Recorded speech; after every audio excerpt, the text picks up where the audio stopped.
Seorang nelayan di Sumber Kima Gerogak Buleleng hilang saat sedang memancing. Diduga korban tenggelam saat memancing di tengah laut tanpa menggunakan perahu. Putu Sekerta 50 tahun digabarkan tidak kunjung pulang setelah mancing pada minggu kemarin.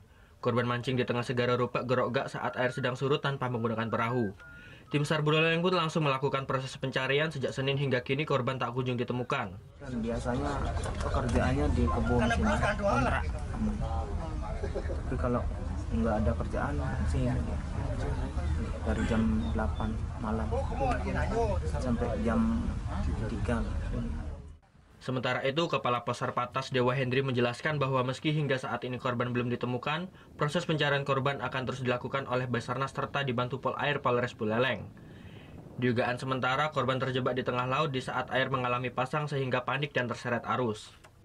Kami tindak lanjuti dengan pos Polair Teluk Trimo. Jadi untuk penurunan perahu karet kami dari Teluk Trimo bersama dengan Polair, demikian. Sudah berapa kali pencarian, Pak? Untuk yang sekarang sudah 2 kali pencarian. Yang tadi pagi sama yang sorti yang kedua. Tapi hasilnya belum ya? Sementara hasil teman rekan-rekan kami masih melaksanakan pencarian di lapangan. Jadi untuk hasil sementara masih nihil. Proses pencarian korban pun terus diperluas hingga Selat Bali, namun hingga saat ini korban belum ditemukan. Pencarian terhadap Putu Sekerta akan terus dilakukan pencarian hingga hari Sabtu.